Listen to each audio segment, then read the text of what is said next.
a ver un momento. Listo, ya está grabando. Fenomenal.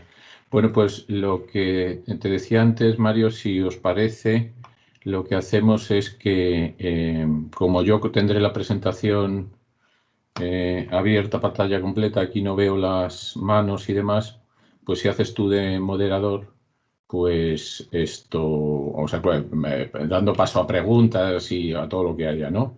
Pues yo Perfecto. lo agradecería.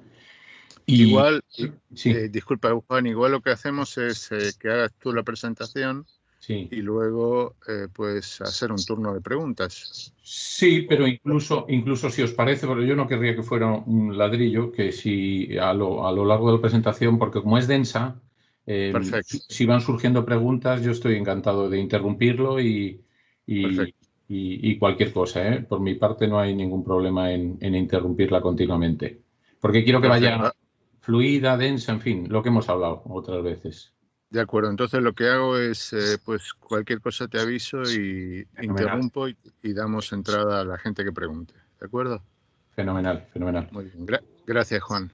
Gracias a ti, Mario. Bueno, pues si os parece, chicos, empezamos la presentación. Un poco cuento la motivación de la clase de hoy. Desde, bueno, pues cuando arrancamos a preparar la asignatura de este año, le decía a Mario que era interesante pues que hubiera una especie de clase en donde se explicara con precisión suficiente los espacios de dimensión infinita y los espacios de dimensión finita, habida cuenta que en el computer solo podemos hacer precisión finita, ¿no? Y eso de alguna forma motiva un mínimo formalismo y para poder explicar las conclusiones o las consecuencias que tiene.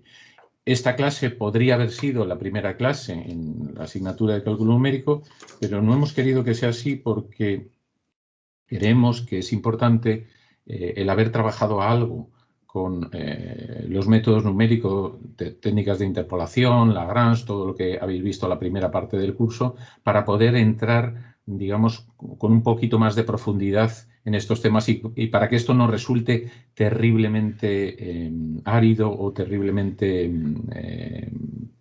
abstracto, ¿no? Entonces, la clase de hoy se titula Teoría de aproximación, métodos espectrales, interpolación polinómica y truncado, expansiones o series discretas y series truncadas, ¿no? Que es la versión de dimensión infinita y diversión finita, ¿no? El índice un poco es el que tenemos aquí. Voy a intentar ir lo más despacio. Fijaros que solo tengo 14 transparencias y mi idea es que esto pues dure, bueno, pues entre media hora, 3/4, no mucho más, ¿no? Pero que tenemos tiempo más que de sobra y por eso digo que como el material es denso, todo lo que queráis interrumpir, estaré encantado de poder aclarar, ¿no? Entonces, decía en el índice, en primer lugar, lo que tenemos es una digamos, formalización o una definición de lo que es un espacio de Hilbert para poder trabajar con una cierta precisión matemática.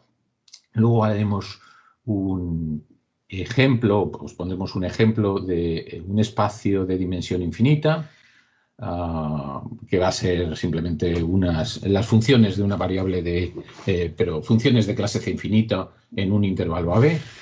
Luego tendremos un ejemplo de un espacio de dimensión finita para poder comparar, ¿no? O sea, fijaros, infinito es esto de que hacemos analítico, aproximación de funciones, que el papel maravilloso, ya lo iremos viendo, pero claro, cuando vamos al computer todo es finito, ¿no? Y nos preocupa este salto del 2 al 3, de finito a infinito, ¿no? Entonces, un poco la charla de hoy lo que intenta es desmitificar el rollo este de que en el computer hacemos chapuzas o se hacen cosas que son aproximadas y en el papel podemos hacer analítico, podemos hacer cosas muy precisas.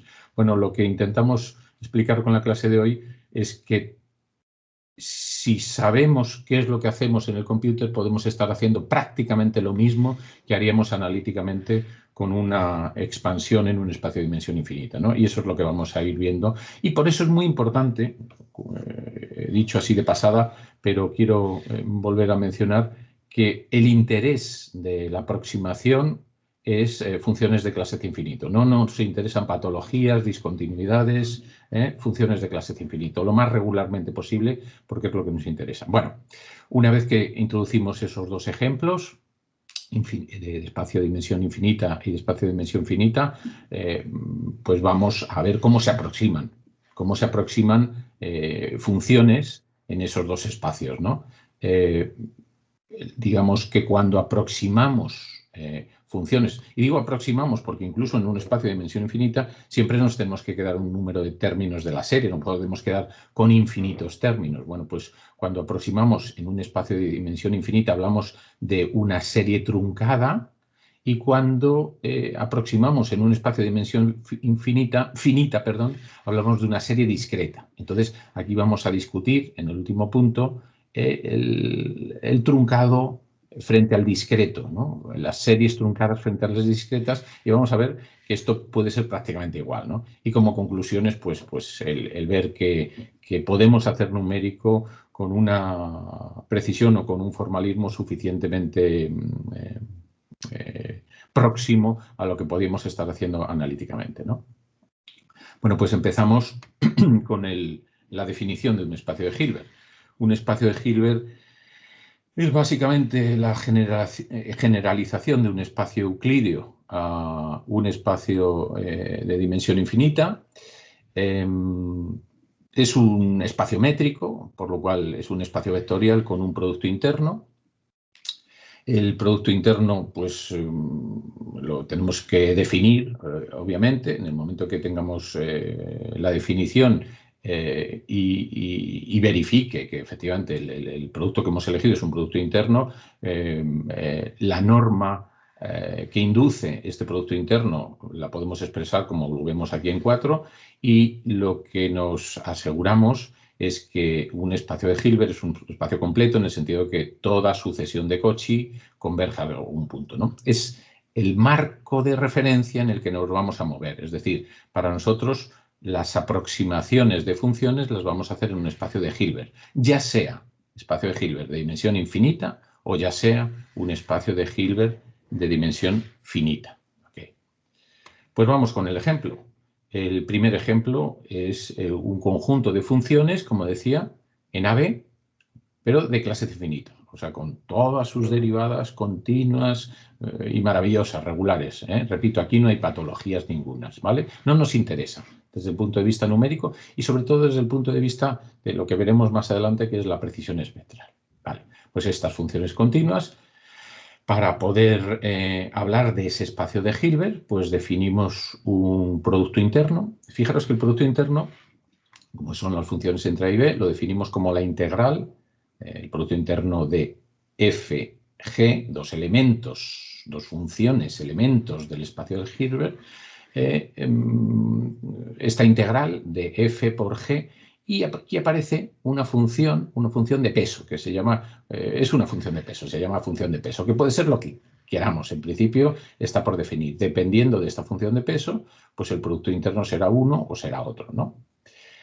Sí que se le exige que sea estrictamente positiva en el intervalo AB y asociada, como decíamos antes, a este producto interno, pues aparece la norma inducida del producto interno, que la norma de una función pues es la integral de la f cuadrado por la función de peso, bla, bla, bla. Y este conjunto, que es un conjunto clásico, es un conjunto que probablemente hayáis visto más de una vez en las asignaturas de matemáticas, pues es un conjunto, es un espacio de Hilbert de dimensión infinita, ¿no? Ejemplo de las funciones continuas o de las funciones de clase infinito en AB. Repito, tenemos las funciones, que son los elementos del espacio de dimensión infinita, el producto interno, la norma, todo está completo. Vale. ¿Cuál sería el siguiente paso en este espacio? Pues en el siguiente paso sería elegir un conjunto de funciones base. Un conjunto de funciones base que me permitan expandir o que me permitan desarrollar la función, aproximar una función, ¿no? Fijaros, por ejemplo, aquí dice f de x la pongo como el sumatorio desde k igual a 0 hasta infinito de c sub k por phi sub k de x. Vale, estas son phi sub k funciones base. Esta base la podría elegir en principio como quisiera. Pero hay bases, como os podréis imaginar, que son mejores que otras. Lo que vamos a forzar siempre es que la base sea ortogonal. Es decir, que si yo multiplico, hago el producto interno de la phi k por la phi m, a través de su definición, pues que esto valga o gamma m, si k es igual a m, o que valga 0, la delta de Kronecker aquí, o que valga 0 cuando k es distinto de m, ¿vale? O sea, que es la condición que le pongo a la hora de elegir funciones bases. Os podéis imaginar que funciones bases, pues existen muchísimas. Y que únicamente con esta imposición, pues, bueno, pues que hay muchas funciones bases. Ejemplos. Pues fijaros las funciones trigonométricas, que habéis manejado seguro ya mucho, los polinomios de Chebyshev, que habréis visto con Mario en el curso de numérico, polinomios de Legendre, funciones polinómicas, monomios, en fin, un conjunto muy grande de funciones base. Habrá funciones base que sean unas mejor que otras, ¿no? ¿En qué se diferenciaría que las funciones base fueran unas mejores que otras? Pues fijaros, ahora lo vamos a ver a continuación en este desarrollo. O sea, si para aproximar la f tengo que retener 100 términos o tengo que retener solo 10 términos para tener el mismo error, pues obviamente las que me permiten retener solo 10 términos serán mejores funciones base, ¿no? Fijaros que a través de la ortonormalidad de las funciones base, directamente la expresión de los coeficientes se calcula mediante esta integral. Fijaros que si yo en esta expresión, en la expresión 3, multiplico por la función base phi sub k, multiplico por la función de peso e integro, en este lado de la ecuación me va a quedar el producto escalar de la función k por la función m, que va a ser exclusivamente distinto de 0 cuando k sea igual a m. Y de aquí podré obtener este coeficiente, ¿no? El coeficiente del desarrollo en serie a través de las funciones base. Entonces, bueno, pues como el producto ese solo da gamma k, despejo de aquí y me queda esta expresión. De forma tal que, dado el producto interno a través de esta función de peso, es la incógnita que todavía tenemos, y dadas las funciones base que previamente hemos elegido, trigonométricas, Chebyshev, Legendre, lo que sea, si yo quiero hacer una aproximación o quiero, sí, aproximar cualquier función, pues planteo este desarrollo y sé que los coeficientes del desarrollo en serie pues tienen esta expresión, así de sencillo. Es cuestión de hacer una integral una vez que está fijada la función de peso y las funciones base. Ok, pues sigamos. Y la pregunta que se nos plantea ahora es ¿cuál es el error? Repito que seguimos, fijaros, en el espacio de dimensión infinita, y digo, ¿cuál es el error? Porque truncamos la serie, porque en realidad no me voy a quedar nunca con infinitos términos de la serie, pero incluso aunque esté haciendo analíticos y yo quiero evaluar la función, pues la tendré que evaluar con n términos, ¿vale? Pues aquí es lo que hablamos de la expansión truncada, ¿no? De la serie truncada de esta función anterior, ¿no? La expresamos de esta manera, o sea, es el sumatorio desde k igual a 0 hasta n. Es decir, nos hemos dejado toda la cola que va desde n más 1 hasta infinito. Fijaros, eso es lo que definimos como el error de la serie truncada. ¿Veis? El error es lo que no hemos puesto en este sumatorio, obviamente por definición del error, ¿no? Lo que difiere de la expresión de la f, de la función que andamos buscando. ¿Ok? Así que este es el error. Y ahora la pregunta sería, bueno, ¿este error es grande o es pequeño? Pues hombre, cuanto más n's retengamos, más pequeño. Pero hay unos casos particulares que nos interesan, que son los denominados de la convergencia espectral. Es decir, nos interesan aquellos desarrollos o aquellas funciones base que arrojen valores de C sub k, porque este C sub k, como digo, se obtiene a través de esta expresión, que se puede hacer analíticamente, obviamente. Yo tengo la función de peso, tengo las funciones trigonométricas, Chebyshev, polinomios, lo que sea, meto mi función a desarrollar y saco el coeficiente analíticamente. Bueno, pues me interesan, como digo, esos coeficientes que sean mucho menores que algo de orden 1 partido por k elevado a q, para todo q mayor que 0. Eso es lo que se define como precisión espectral, ¿eh? O sea, que el comportamiento o que el C sub k tiende a 0 mucho más rápidamente que cualquier potencia negativa de k. Eso es lo que quiere decir esta expresión, ¿eh? Por ejemplo, 1 partido por k a la 8 tiene que ser más rápido que eso. 1 partido por k a la 10, 1 partido por k a la 100, más rápido que eso. Pues algo más rápido, por ejemplo, sería 1 partido por 2 elevado a k. Tiende a 0 mucho más rápido que cualquier potencia negativa de k. Bueno, cuando estamos frente a esos coeficientes, que repito, dependerán obviamente de la función, pero si la función es regular y las funciones de la base son buenas, pues esto probablemente lo podamos encontrar fácilmente. Pues cuando estamos ante esos desarrollos, decimos que estamos ante desarrollos con precisión espectral.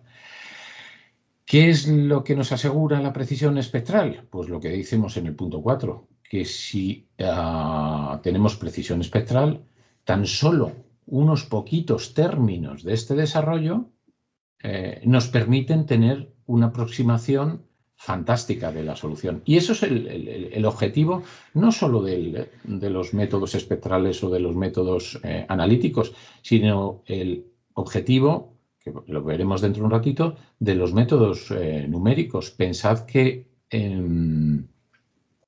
los C sub k son como los grados de libertad, ¿no? Entonces, cuanto menos grados de libertad tenga para aproximar una función, pues más ágil va a ir el computer a la hora de hacer cuentas, ¿no? Así que, como decía, nos interesa desarrollar funciones que sean suficientemente regulares, porque cierto es que para que se dé esto, se tienen que dar que las funciones de la base sean de una determinada manera y que f sea de clase infinito. Si f no es de clase infinito, no podemos encontrar precisión espectral, ¿no?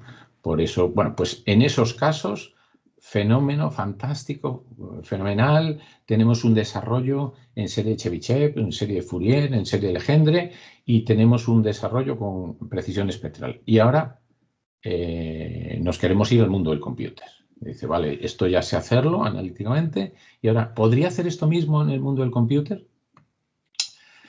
Y entonces, pues, ya hemos visto el ejemplo del espacio de dimensión infinita, y ahora vamos a ver un ejemplo de espacio de Hilbert de dimensión finita. Vamos a considerar un espacio vectorial Rn. Y fijaros, no va a ser un espacio vectorial cualquiera. Estamos pensando en que queremos aproximar las funciones, ¿ok?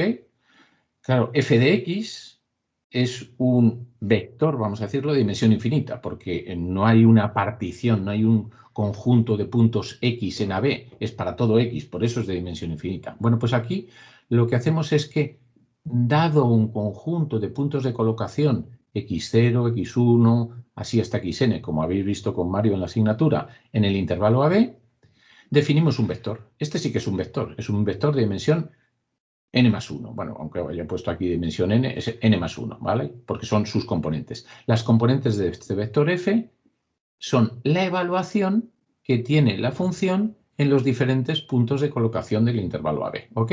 Así que este es un vector en el sentido clásico. Es un vector de dimensión finita. Lo siguiente, ya tenemos los vectores, sabemos a qué nos estamos refiriendo. Los vectores son las componentes, sus componentes son la evaluación de las funciones en los puntos de colocación, ¿ok? Definimos un producto interno. Y fijaros que el producto interno, antes le ponía aquí un W, función de Pearson, ahora el Producto Interno, obviamente, lo puedo definir como si fuera casi un producto escalar, pero fijaros que aparecen aquí unos coeficientes alfa sub k, donde una vez más, si antes la W de X era la función de peso, estos coeficientes alfa sub j son los coeficientes de peso también, ¿eh? Va a ser muy relevante a la hora de lo que andamos buscando, a la hora de entender que esto sea lo mismo que estábamos haciendo en el espacio de dimensión infinita. Pero de cualquier forma, en principio, estos alfa sub j, igual que antes las W eran incógnitas, estos alfa sub j son incógnitas. Estas Fs son las componentes F sub j y G sub j son las componentes del vector F y del vector G. Y nada, a través de este sumatorio, desde j igual a 0 hasta n, todas las componentes se van sumando multiplicadas por sus coeficientes de peso correspondientes y tenemos un producto escalar. No hay mucho que hacer. Un bucle para hacer esto. O sea, numéricamente esta operación se podría hacer a diferencia de la operación anterior, que en un espacio de dimensión infinita la integral no se puede hacer. Se puede aproximar, pero no se puede hacer. Esta operación se puede hacer de manera exacta en el computer. Esto es lo que es bien importante. La norma inducida por el producto interno, pues es lo que hemos visto antes. Ponemos, o sea, la norma de F sería como si fuera la norma euclidia, pero está afectada por estos alfa sub j, no lo olvidemos, que no son 1, en general no son 1, no tienen por qué ser 1. El caso es que ya hemos definido el espacio vectorial, hemos definido el producto interno, tenemos la norma. Nos falta encontrar la analogía que teníamos antes con las funciones base, ¿vale? Entonces, aquí lo que vamos a buscar son unos elementos de la base que ahora van a ser vectores. Acordaros, antes eran las phi sub k, que eran funciones, ahora son vectores, que son las mismas phi sub k de antes, pero fijaros, evaluadas en los puntos nodales, ¿vale? Bueno, pues me gustaría que estas funciones de la base fueran ortogonales también, ¿eh? Pero con este producto escalar, obviamente, con este producto interno en el espacio de dimensión infinita. Fijaros, el producto interno son estas sumas con esos alfa sub j. Bueno, pues ahora digo que con la base que tenemos del espacio de dimensión infinita, me pregunto, ¿sería posible que estos productos, que son sumas, verifiquen también la ortogonalidad? Es decir, que el vector phi sub k, vector, sea ortogonal al vector phi sub m para todo km. Esa es la pregunta que nos hacemos, ¿eh? Dice, ¿es posible? Fijaros, porque ahora los grados de libertad que tenemos, vamos, los grados de libertad, si todavía no hemos dicho nada de cómo hacer la partición del intervalo AB. Dice, y ahora la pregunta que se nos plantea dice, ¿es posible encontrar un x0, x1, xn para tener una base ortogonal? Es decir, para que estos productos escalares den 0 cuando k es distinto de m. Bueno, pues esa pregunta en principio la podríamos plantear en función de ecuaciones y de incógnitas. Fijaros que si fuerzo a que todos esos productos escalares sean 0, tendría desde k igual a 0 hasta n, desde m igual a 0 hasta n, tendría 2 más n ecuaciones. 2 más n ecuaciones, que son estas que pongo aquí.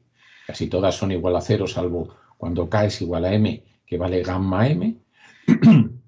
Y vamos a ver si tengo incógnitas suficientes. Fijaros, incógnitas suficientes son los puntos nodales, x0 hasta xn, que son n más 1 incógnitas, y tengo los coeficientes de peso, que son alfa 0, alfa 1, así hasta alfa m, que son pues otros n más 1 coeficientes. Total, que tengo 2n más 2 incógnitas, 2n más 2 ecuaciones. Ah, fenomenal. Esto tiene pinta que si existe solución en este sistema, desde luego la puedo encontrar porque puedo forzar al cumplimiento de estas condiciones. Bueno, podría a lo bruto plantear el sistema, intentar resolver el sistema analíticamente. Bueno, pues hay una solución mágica, que es la solución de las fórmulas de cuadratura de Gauss, ¿no?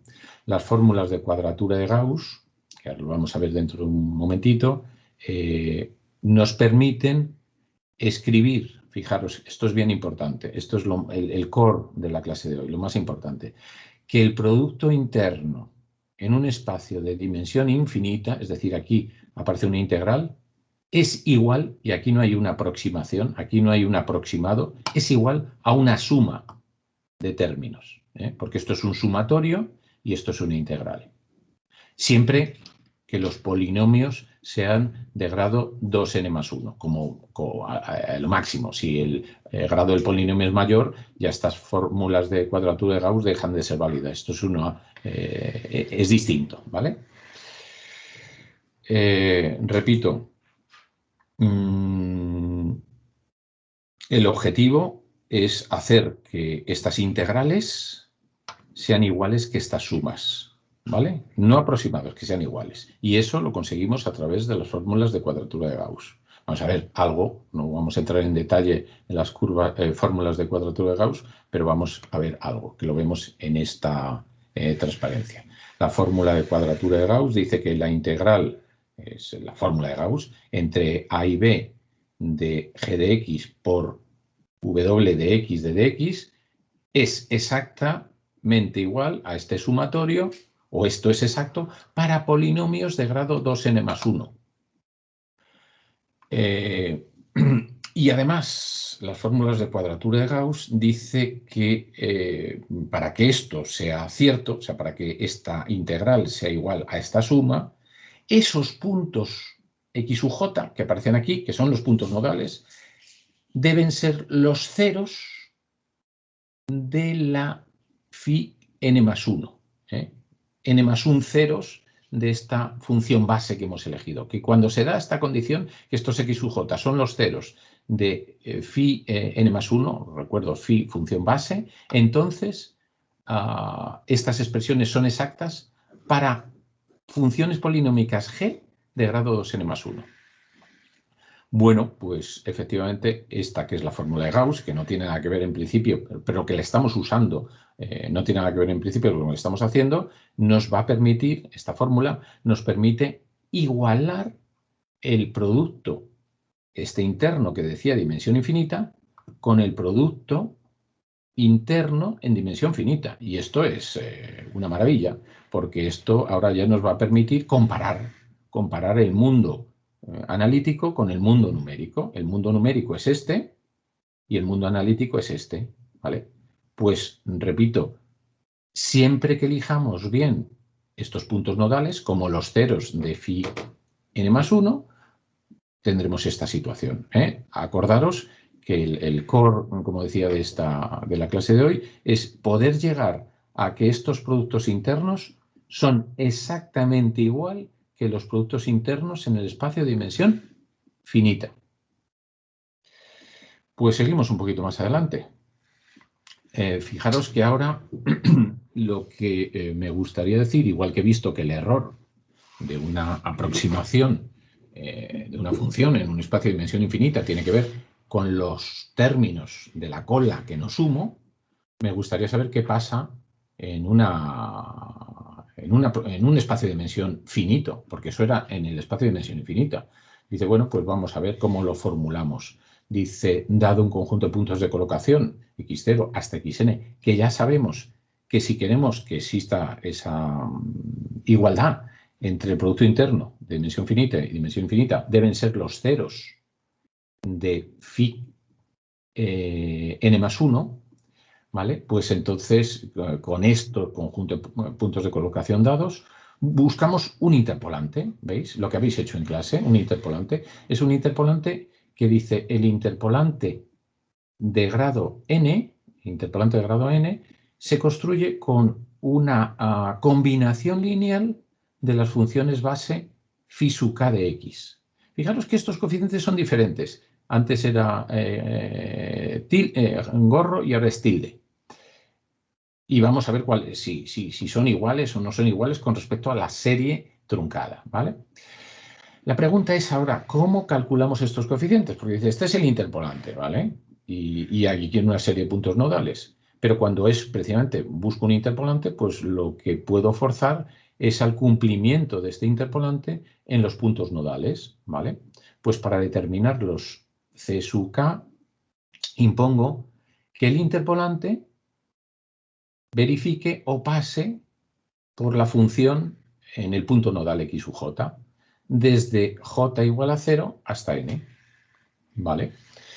Pues fuerzo a esto y fijaros, ahora lo que voy a hacer es lo que dice el punto 4, proyectar sobre phi sub k. Fijaros, es proyectar f vector sobre el vector phi sub k. Eso es equivalente a multiplicar aquí, a este lado de la ecuación, el lado izquierdo de la ecuación, por phi sub k en x sub j, por los alfa sub j, sumar, poner la expresión del interpolante en este lado, y como existe ortogonalidad, una vez más, por eso es proyectar entre las funciones de la base, que hemos forzado antes a la ortogonalidad, es de estos elementos, estos vectores, que ahora sí son vectores, pues de aquí directamente despejo el coeficiente. O sea que el coeficiente de mi interpolante tiene esta expresión. Es 1 partido por gamma sub k, producto escalar de f por phi sub k. Este producto escalar es el espacio de dimensión finita, ¿vale? Vale, o sea que igual que antes, que los coeficientes de desarrollo en serie estaban dados por una integral, ahora el coeficiente de desarrollo del interpolante, los coeficientes del interpolante, están dados por una suma, que es esta. Ok. Pues este es el resumen, ¿no? Dice, cuando hago una serie truncada, un espacio de dimensión infinita, tengo la serie truncada hasta n términos. Los coeficientes del desarrollo de la serie tienen la expresión que hemos visto a través del producto interno, que es pues a través de la integral, ¿vale? Con la función esta de peso correspondiente. Y en la serie discreta, ¿veis? La llamamos discreta por diferenciarla de la serie truncada. En la serie discreta aparece un interpolante, que es el que acabamos de ver, en donde los coeficientes de este interpolante se calculan con una suma, con otro producto interno. ¿Vale? Fenomenal. Bueno, no hay ningún problema. ¿Veis? La comparación, aquí hay una integral y aquí hay una suma. Ahora, la pregunta que se nos plantea es, vale, esto, el punto 2 lo puedo hacer en el computer. El punto 1 no lo puedo hacer en el computer. La pregunta es, ¿lo que estoy haciendo en 2 es lo mismo que hago en 1 o por lo menos muy parecido? Porque desde luego en 1 no lo puedo hacer. Porque aparecen integrales y las integrales las puedo aproximar, pero no las puedo calcular. Y aquí no aparecen integrales, aquí aparece una suma. Por lo tanto, esta suma en el computer sabe sumar, restar, multiplicar, todas esas cosas las sabe hacer fenomenal. Pero no sabe hacer integrales, sabe aproximar integrales. Y no quiero aproximar, porque estoy diciendo que quiero hacerlo exacto. Pues entonces lo que vamos a hacer a continuación es comparar los coeficientes o comparar estos desarrollos, porque si este desarrollo, esta serie truncada, aproxima muy bien a la f y esta aproxima también a la f a través de un interpolante, me gustaría saber si hay mucha diferencia entre estos dos. Pues es lo que vamos a hacer en continuación, comparar estos dos. Fijaros que lo primero que pongo es la expansión de la f en el punto x sub j. Este sería el desarrollo en serie de las funciones base en un espacio de dimensión infinita, con todos los términos, sin error ninguno. ¿Veis? Lo que pasa es que he particularizado en un punto nodal xj, simplemente. Y ahora pongo la definición del interpolante, que obviamente, como pasa por el punto nodal, coincide con el fx sub j. Es decir, el interpolante, que es este, lo igualo a f de x sub j, que es esta, ¿veis? O sea, igualo este sumatorio desde k igual a 0 hasta infinito con este sumatorio desde k igual a 0 hasta n. ¿Ok? no he hecho más que utilizar la definición de lo que es la f desarrollada en función de la base y lo que es la f de x u j conocido a través de su interpolante. Repito que mi interés es comparar estos CK tilde con CK gorro, ¿vale? Y por eso me aparece, hago esto para que me aparezca este sumatorio, esta igualdad. Ok, pues aquí lo que hago en esta expresión es lo que dice en el punto 3, multiplico por la derecha y por la izquierda por phi sub m de x sub j alfa j y sumo desde j igual a 0 hasta n. ¿Veis? Multiplico en los dos términos de la ecuación y sumo desde j igual a 0 hasta m. Debido a la ortogonalidad en el espacio de dimensión finita, muchas de estas sumas desaparecen y solo quedan cuando k, otra vez, sea igual a m. De forma tal que aquí solo me va a quedar, fijaros, esto intercambio los sumatorios para verlo. Cuando intercambio los sumatorios me doy cuenta que en el sumatorio interno aparece el producto del espacio de dimensión infinita y la ortogonalidad me hace que solo me quede distinto de 0 cuando k sea igual a m, que es este término que aparece aquí. Perdonadme, no, es el término que aparece. Esto está cambiado, creo que aquí hay un error, pero esto es tilde y esto es gorro, pero es lo mismo. Me aparece esto, C sub m, este es tilde, está cambiado, sorry. Eso lo corregimos. Y en el otro lado de la ecuación, como aquí llega hasta infinito, hay un momento en donde los productos escalares son distintos de 0, porque solo son igual a 0 desde k igual a 0 hasta n y desde m igual a 0 hasta n. O sea que cuando k es mayor o entre 0 y m más 1, estos productos no tienen por qué ser 0. ¿Ok? Vale. Lo que relacionamos es que los coeficientes, recordad que aquí hay un error, esto es tilde y esto es gorro, los coeficientes del interpolante son los coeficientes de la serie truncada, serie discreta y serie truncada son iguales, salvo este término. ¿Ok?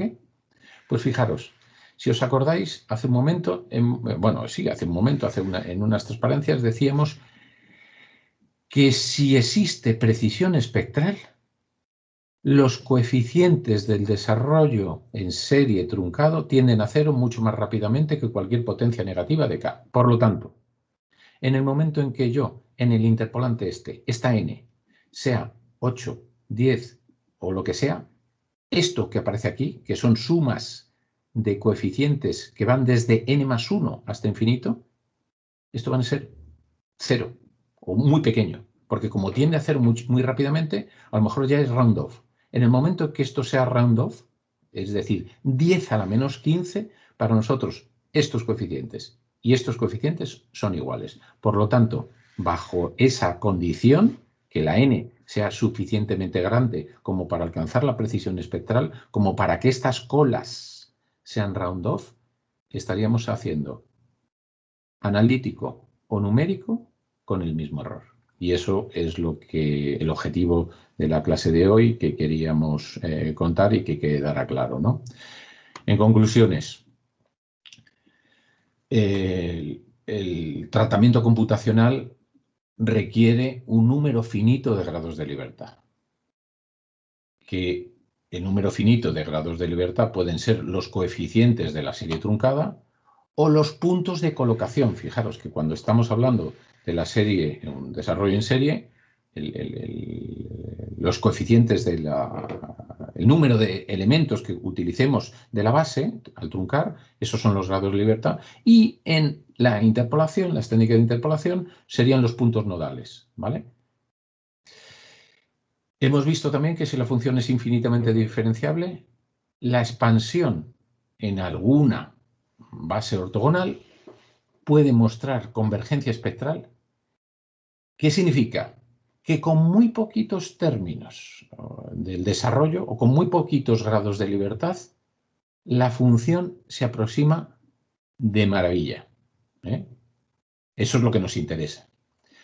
Y finalmente hemos visto que si los puntos nodales, estos, están dados por las fórmulas de cuadratura de Gauss y las series truncadas tienen precisión espectral, el error entre los coeficientes de la serie discreta y los coeficientes de la serie truncada es muy pequeño y es conocido como ese término de aliasing error, ¿no? De forma tal que si estamos bajo esas condiciones, el hacer métodos numéricos con puntos de colocación en un intervalo AB, desde el punto de vista del error, sería exactamente igual que hacer métodos analíticos, ¿no? Y esto es lo que se llama pues esquemas espectrales o técnicas de interpolación con precisión espectral, ¿no?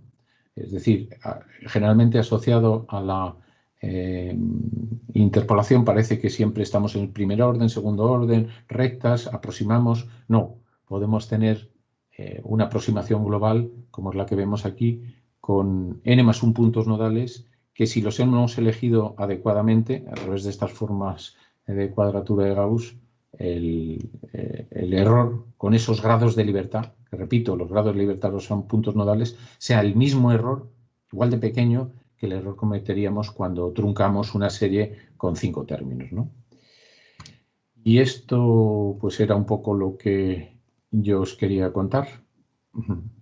No sé si, Mario, se te ocurre algún comentario o alguna cuestión. No, yo creo que, a ver, en principio decir que habíamos comentado en clase un poco la idea de la serie truncada y la serie discreta, pero faltaba efectivamente la conexión esta, que es la importante a través de la cuadratura de Gauss para precisamente asegurarlo de la convergencia espectral. Así que un poco conecta con esa clase y creo que queda ya muy claro.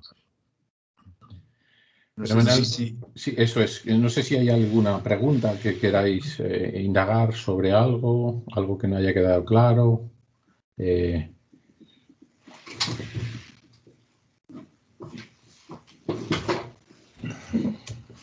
Juan Antonio, sí me han pedido si era posible disponer de la presentación en un PDF. Por supuesto, por supuesto. Yo os la mando en el grupo que tengo la mando a todo el mundo, si te parece. Perfecto. O si no, no sé si la puedes tú descargar ahí directamente en la parte de Teams. Sí. Yo os la descargo, la mando, todo. Lo hago todo. Yo creo que ahí en la parte de archivos de Teams. Sí. Fenomenal. Puedes descargar ahí porque ahí están, creo que el resto de las clases también que hemos dado de cálculo numérico. Muy bien. ¿Alguna pregunta, algún comentario?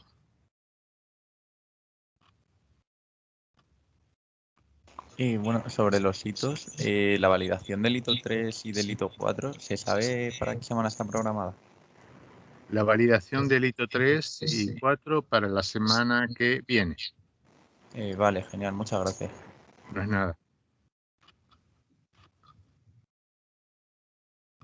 ¿Alguna pregunta relacionada con la clase de hoy? Para aprovechar a Juan Antonio ahí que nos pueda responder. Yo tengo una pregunta, pero es un poco genérica, o sea, es que... Levanta la mano, por favor, a ver, para saber quién eres. Ahora. A ver, Alejandro Sí. García, dime. Nada, es que no entiendo muy bien qué es un espacio de Hilbert directamente, o sea, no... Bueno, pues Alejandro, es una formalización, una generalización, un espacio vectorial métrico, ¿lo entiendes? Sí, o sea, sería como el espacio euclidio, ¿no? Es la generalización del espacio euclídeo, porque en el espacio euclídeo la métrica es la métrica euclídea. Entonces, cuando al espacio euclídeo le metes una métrica que no es la euclídea, pues es el espacio de Hilbert. Nada más, no tiene más, ¿eh? No tiene más.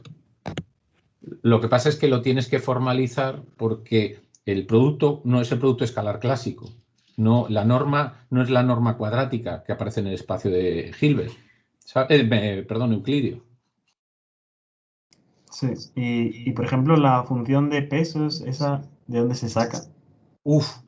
La función de peso es propia de la base. Por ejemplo, si estás con polinomios de la base de Chebyshev y estás con funciones de Chebyshev de primera clase, la función de la base es 1 partido por la raíz cuadrada de 1 menos x cuadrado. O sea, ¿de dónde se saca?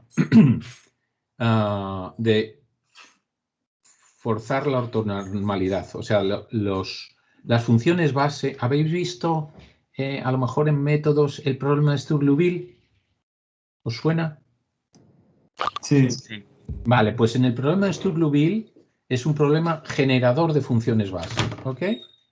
Y en ese problema de Sturge-Liouville, en función de que pongas las funciones que aparecen en la ecuación de Sturge-Liouville de una manera o de otra, te aparecen unas funciones base u otras, ¿no? Bueno, pues esa es la cuestión. La función de peso está asociada a la base que tú elijas. O sea, dada una base, esa función de peso está dada para que verifique la ortonormalidad. O sea, básicamente es la función que te asegura que el phi sub k por phi sub m es 0. Vale. Y por ejemplo, en el espacio euclídeo, la función de peso sería 1. Correcto. Correcto. Si fuesen ortogonales las bases, ¿no? Correcto. Correcto. Correcto. Correcto. En el espacio euclídeo la función de peso es 1. Eso es. Sí, así es. Exactamente. Vale, muchas gracias. Nada. Pero cuidado que también es muy importante que existen muchas bases ortogonales. Por ejemplo, yo qué sé, se me está ocurriendo, no con nombre conocido. Por ejemplo, la base de Gram-Schmidt, que son funciones polinómicas, no son conocidas como las de Legendre o como las de Chebyshev o como las de Fourier. ¿Y por qué? Pues porque no tienen buenas funciones, no tienen buenas propiedades de convergencia, convergen más lentamente. Dentro de las funciones en las que tú aproximas, hay funciones que te permiten, con muy pocos términos del desarrollo, tener una aproximación fantástica, que es lo que quieres, y hay otras funciones otras bases, que no tienen esa convergencia maravillosa, ¿no? O sea que no os penséis que hay tantas funciones de base, ¿eh? O sea que está, por las que os he dicho, Legendre, Chebyshev, Fourier y poco más, poco más. Lo que es muy importante de esta, ya no es tanto la base en un espacio de dimensión infinita, que eso es Sturge-Liouville y que esos métodos, lo que es muy importante de la clase de hoy, la parte numérica. Es decir, oye, yo puedo encontrar funciones equivalentes o bases equivalentes en espacios de dimensión finita, que son vectores ahora, que ya no son funciones, que son vectores. Y la respuesta es sí. Siempre que elija bien los puntos de colocación. Fijaros que me imagino que habréis trabajado con Mario hasta la saciedad el tema de qué es lo que pasa con los puntos nodales, que si tienes una distribución de puntos nodales equiespaciados, aparece mucho error en los extremos, ¿verdad? Alejandro, ¿habéis visto eso? Sí, sí, claro. Vale, pues fijaros que eso lo que originaría es que yo puedo desarrollar así, obviamente. Yo puedo tener una base en donde, bueno, si eligiera probablemente esos puntos nodales equiespaciados, no se daría, porque como no son puntos de cuadratura de Gauss, no se daría la ortogonalidad, pero podría hacer una interpolación con eso. Lo habéis hecho, de hecho, ¿no? Bueno, pues eso lo que da son interpolantes malos. Interpolantes malos en el sentido de que necesito muchos puntos nodales para aproximar la función. ¿Qué ocurre? Que de manera natural, aunque esto no lo hemos visto en la clase de hoy, pero sí que, bueno, es el capítulo 4 del libro, de manera natural, cuando uno busca esos ceros, acordaros, Puntos nodales son los ceros de phi sub n más 1. Bueno, pues si, por ejemplo, phi sub n más 1 fuera Chebyshev, que son cosenos, pues los ceros de esos cosenos de n teta, con teta igual, o el coseno de teta igual a x, esos, cuando sacas esos ceros, de manera natural aparecen los ceros o los extremos de Chebyshev, que son puntos nodales que se concentran en los extremos. O sea que las funciones de la base buenas generan mallas buenas. O dicho de otra manera, cuando estamos en numérico estamos perdidos con respecto a los puntos nodales. ¿Qué puntos nodales elegimos? Equiespaciados en principio, porque, bueno, pues esos son patéticos, son malísimos. Y lo que nos enseña esta teoría, lo que nos enseña la clase de hoy, es que los puntos nodales buenos son los que provienen de los ceros de las funciones de la base. Y esos, en el 99% de los casos, lo que hacen es concentrar puntos en los extremos. Simplemente por el hecho de concentrar puntos en los extremos del intervalo AB, una concentración, la que sea, la que venga dada por la función de la base, casi todas las patologías de la interpolación polinómica se arreglan. Esa función de Lebesgue, esa función de pi de error, es más o menos uniforme. Pero es curioso, y eso es el capítulo 4 del libro, es curioso ver que hay dos acercamientos a través de esos puntos nodales. Uno, el que habéis visto en clase a través de la función pi, dice, oye, ¿qué ocurre si regular? Ya habéis llegado a eso, ¿verdad, Mario? O sea, habéis visto la conexión de pi con los puntos en X espaciado, cómo crecen los extremos.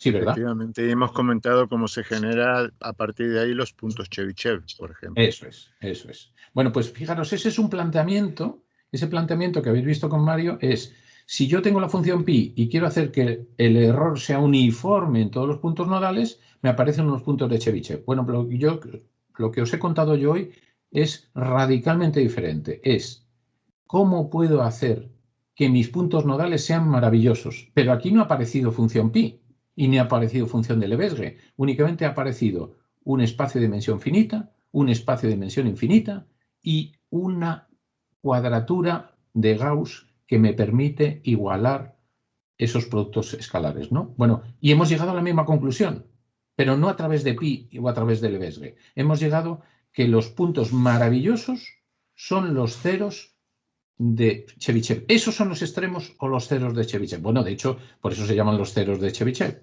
¿vale? Bueno, esto es ha sido una pequeña introducción. En realidad, la clase de hoy podría tener mucho más, pero es simplemente mucho más contenido, desarrollarlo mucho más, pero simplemente encender la bombilla de que esa determinación de puntos nodales se puede hacer o bien por esa minimización o regularización de la función de Chebyshev, o bien a través de lo que hemos visto hoy, que es fórmulas de cuadratura de Gauss o igualar esos productos internos para que, fijaros, para que los coeficientes del interpolante se parezcan a los coeficientes de la serie truncada. Es un poco la idea. Yo creo que es interesante también ver que es otra aproximación y siempre con la idea esta de si recurrimos al teorema de Weierstrass, que siempre dice que hay un polinomio que converge uniformemente en un dominio dado si la función es continua, y la idea esta del interpolante óptimo también, pues siempre la idea es esa, ¿no? Buscar un conjunto de puntos, y esta teoría pues nos permite eso, ¿no? Llegar a ese conjunto de puntos, a un conjunto de puntos óptimo, ¿no? Para reducir el error o hacerlo o que sea acotado. Eso es, y en concreto también otra cosa que es importante es el fijarse que en lo que hemos presentado hoy la interpolación no tiene por qué ser polinómica, puede ser cualquier interpolación, con funciones base trigonométricas o con cualquier otra función base, ¿no? No tiene por qué ser polinómica, todo es válido para aproximaciones o interpolaciones, perdón, aproximaciones no polinómicas e interpolaciones no polinómicas. Tanto las polinómicas como las no polinómicas están dentro de lo que hemos visto en la clase de hoy. Muy bien, pues yo no sé, Mario, si ya no hay más preguntas. Si no hay más preguntas, en primer paso voy a detener la grabación.